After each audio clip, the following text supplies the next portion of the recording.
كل سنة وانتم طيبين بمناسبة عيد الفطر المبارك، ينعاد عليكم بكل خير يا رب. هوريكم بقى اللمسة الأخيرة بعد ما نضفت الشقة وآخر حاجة هعملها. طبعا مش هوريكم ازاي نضفت والروتين كالعادة كله بيعمل كده، انا هوريكم بس آخر حاجة عملتها. جبت البخور ده، اسمه بخور اماراتي، ريحته جميلة جدا، انصحكم ان انتوا تجيبوه.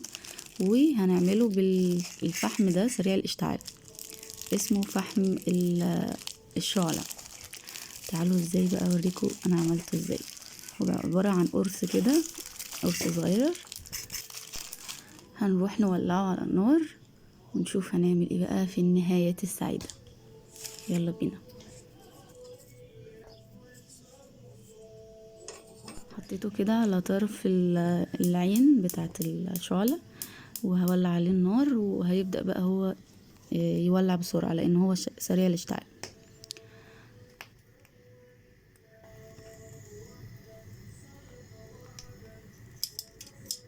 اقوم مقلباه كده بالكماشة بتاعت المطبخ، واقوم حطاه بقى في المبخرة ونحط عليه البخور.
وبكده نكون وصلنا للنهاية السعيدة.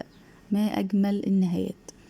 كل سنة وانتم طيبين، عيد فطر سعيد عليكم، ينعاد عليكم يا رب بالخير واليمن والبركات. كل سنة وانتم طيبين. ما تنسوش لايك واشتراك للقناة وفعلوا زر الجرس عشان يوصلكم كل حاجة جديدة أنا بنزلها في قناتي. أشوفكم على خير.